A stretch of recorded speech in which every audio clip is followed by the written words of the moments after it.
ہاں یہ بھی ایک مزے کی بات ہے کہ وہ بینک گارنٹی پہلے تو یہ آپ ارینج کریں تو آپ کو پتہ چل جاتا ہے کہ بھئی ارینج کیسے کی جاتی ہے. پھر اس کے بعد جب آپ اس کو واپس اس کو ریٹرن کرانے کے لیے جاتے ہیں تو کنٹینر بھی واپس آ گیا, کسٹم ٹو کسٹم اس کی کنفرمیشن بھی ہو گئی کہ بارڈر کراس کر گیا وہ مال.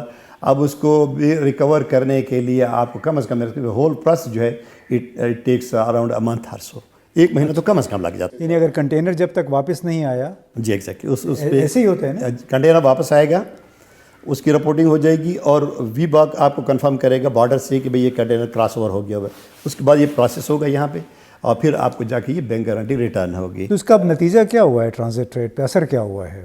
اصل یہ ہے کہ جناب پاکستان کے راستے سے ٹرانزٹ ٹریڈ ڈسکریج ہو کے آپ دوسرے راستے سے چلی گئی ہوئی ہے. اس میں بہت سارے نقصانات ہوئے ہیں. اس میں صرف یہ نقصان نہیں ہو کہ پاکستان کے راستے سے ٹرانزٹ ٹریڈ آپ کی ڈسکریج ہوئی ہے اور وہ پلٹ کے چلی گئی ہے بندر عباس ایران کے راستے سے, اور وہاں سے فل تھراٹل کے ساتھ وہ کام چل رہا ہے اور ادھر سے ہی جا رہی ہے یہ ساری ٹرانزٹ ٹریڈ جو ہے بندر عباس کے راستے سے جا رہی ہے. اب اس صورت میں ہمیں ایک نقصان, ایک تو نہیں بہت سارے نقصانات ہیں, لیکن جو سیلینٹ ہے وہ میں کہوں گا. ایک تو جو ٹریڈرز اگر پرابلم میں آیا تو گورنمنٹ بھی پرابلم میں آئی, تو افغانستان کی گورنمنٹ بھی ظاہر اس چیز کو لائک نہیں کیا. تو ایک تو پولیٹیکل جو ایک مطلب ایک بیک فائر ہوتی ہے وہ ہوئی, اور پھر اس کے بعد یہ کہ وہ یہاں سے پاکستان کے راستے سے ٹرانزٹ ٹریڈ کے نہ جانے کی وجہ سے کتنی فیملیز پاکستان کی, کوئی کہا جاتا ہے کہ 50,000 جو فیملیز ہیں وہ اس کے ساتھ کنسرنڈ ہیں, ٹرکرز کی صورت میں, ٹائر والے کی صورت میں, ریسٹورانٹس کی صورت میں, پورٹ کی صورت میں, بارڈر کی صورت میں, وہ سارے ان کا روزگار بھی افیکٹ ہو گیا ہوا ہے. اور پھر تیسرا جو نقصان میں سمجھتا ہوں کہ ایز اے پاکستانی میں تو سمجھتا ہوں کہ اگر آپ ٹرانزٹ ٹریڈ آپ کے راستے سے جا رہی ہے, آپ کی پورٹ سے جا رہی ہے, تو آپ کو تو اللہ کی طرف سے ایک نعمت یہ ہے کہ آپ کے پاس لیوریج ہے اس کی, کہ آپ ایک طرف یہ چاہتے ہیں کہ جی کہ ہم لک سینٹرل ایشیا کریں, پاکستان کے راستے سے اپنی پورٹس کو کھولیں, اور پاکستان کی پورٹس سینٹرل ایشیا کے ساتھ نزدیک ترین پورٹس ہیں.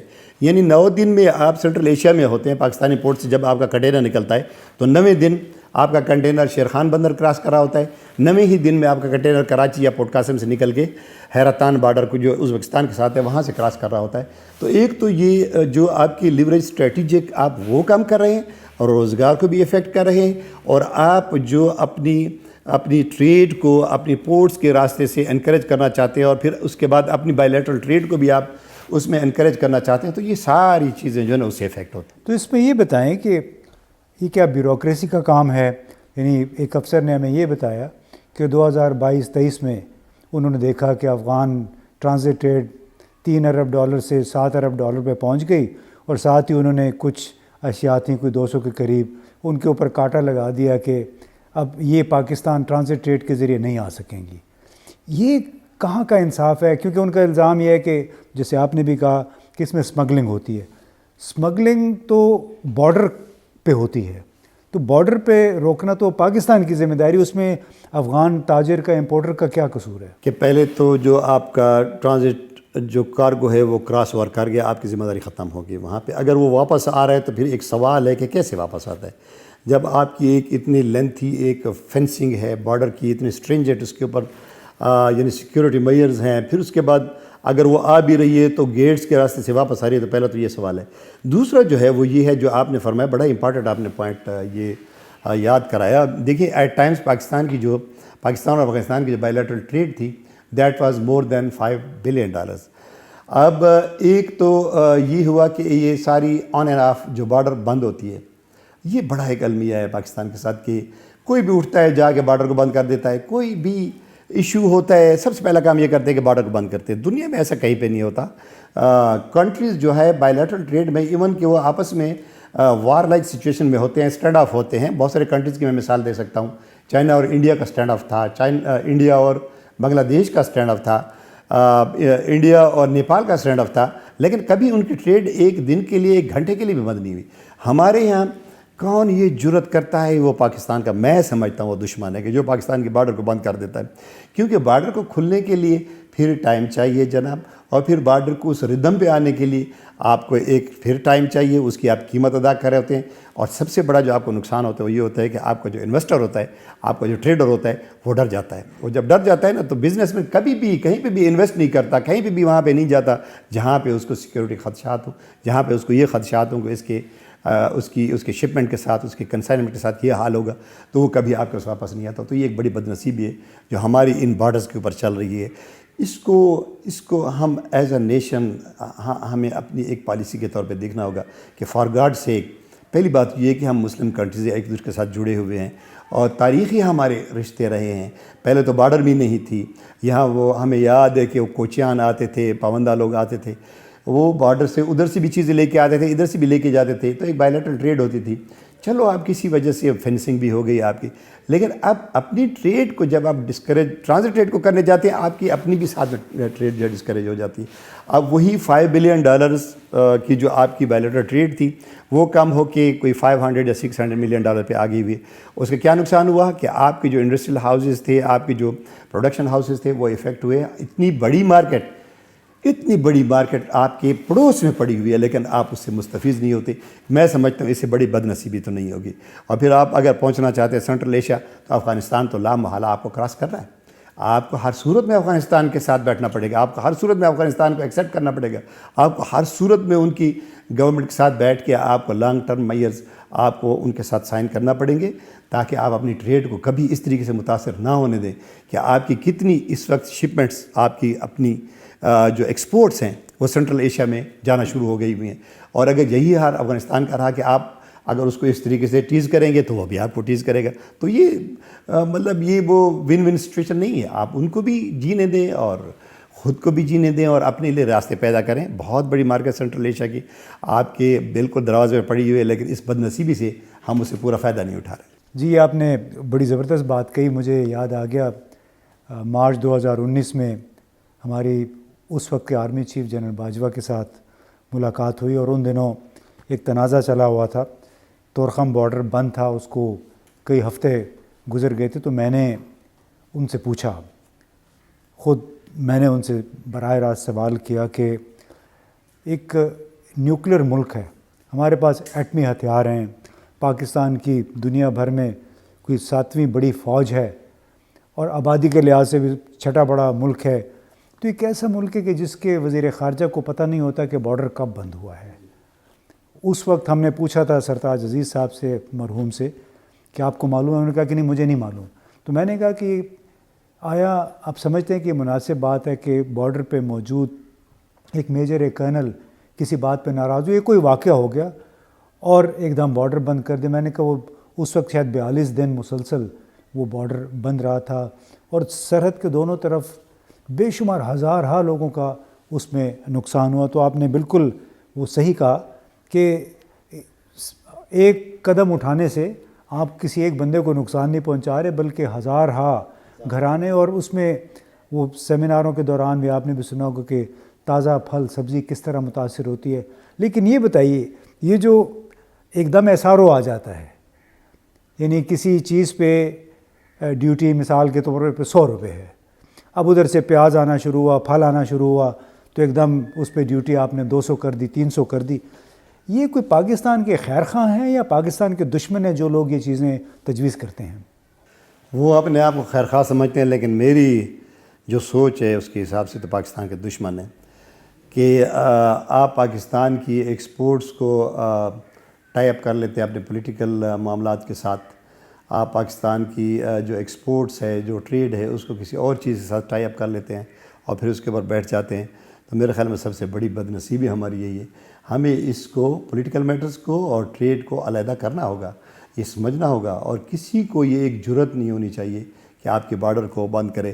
پہلے کنٹری کے لیول پہ اسٹریٹجک میٹنگز ہوں کہ ہم بند کرنے جا رہے ہیں، کہ اس کے اوپر جو ہے وہ سیکنڈ تھاٹ اور تھرڈ تھاٹ جو آپ اس کے اوپر سوچ بچار کرنے کے بعد آپ اس کو بند کریں. ادروائز تو یہ چیزیں جو ہم آج جس دور میں بیٹھے ہیں، اب اس وقت جنگ وہ نہیں ہے، ٹینکوں کی نہیں ہے، میسلز کی نہیں ہے، اس میں ایٹامک وار کی نہیں ہے. اب تو جنگ بیٹھے بٹھائے معاشیات کی جنگ ہے. اور معاشیات کی جنگ میں جو کامیاب ہے وہ دنیا میں اس کا نام ہے. وہ ہمارے سرائکی کی ایک کہاوت ہے کہ جدے گھر دے داڑے اندے کملے بھی سیانے. تو جس کے پاس بھی ٹریڈ ہے، بزنس ہے، لیوریج ہے، وہ کنٹری آگے ہوگا اور جس کے پاس نہیں ہوگا وہ پیچھے رہ جائے گا. پاکستان کے ساتھ اللہ نے اتنے وسائل دیے ہیں کہ جس کی کوئی انتہا نہیں ہے. ہمارے پاس ریسورسز موجود ہیں، ہمارے پاس پانی موجود ہے، ہمارے پاس 4 موسم موجود ہیں، ہمارے پاس دنیا کی سب سے بڑی ورک فورس موجود ہے جو چیپ لیبر کی صورت میں آپ کے پاس موجود ہے، را میٹیریلز دنیا کے آپ کے پاس یہاں پہ موجود ہیں، آپ کو کچھ باہر سے نہیں منگانا، یہاں سے آپ کو پروڈکشن ہاؤسز بنانے، ان کا انکریج کرنا ہے. تو یہ چیزیں ساری ہو سکتی ہیں، صرف اس کے لیے ریزالو چاہیے. آپ کو ایک اسٹریٹجی بنانی ہوتی ہے، آپ کو ایک پالیسی بنانی ہوتی ہے، آپ نے ٹریڈرز کو کانفیڈنس دینا ہوتا ہے، آگے اسٹیک ہولڈرز کا کام ہوتا ہے، آپ نے خالی ان کو روڈ اچھا بنا کے دینا ہوتا ہے، باقی چلنا ان کا کام ہوتا ہے. تو جب تک یہ نہیں ہوگا ہم پیچھے چلتے رہیں گے، اور ہم تو بدنصیبی ہی کہ ہم یہی دیکھ رہے ہیں کہ پاکستان مشکل موڑ سے گزر رہا ہے. اب اس ایج میں جا کے بھی اب ہم یہی سنتے ہیں. اچھا، تو یہ بتائیں کہ وہ یہ بھی کہا جاتا ہے کہ کئی پاکستانی تاجر بھی ہیں جو کہ افغانوں کے ساتھ پارٹنرشپ میں یہ ٹرانزٹ ٹریڈ سے فائدہ اٹھاتے ہیں، اس میں کس حد تک صداقت ہے؟ جو ایک اپریہنشن جو الیکٹرانکس کے آئٹمز کی واپس آنے کی ہے، چائے کی واپس آنے کی ہے، اور اسی طریقے سے جو کپڑے کی واپس آنے کی، جو 3-4 آئٹمز مین میں گنو، باقی اور بھی بہت سارے آئٹمز ہیں جو اسمگلنگ پرون آئٹمز ہیں.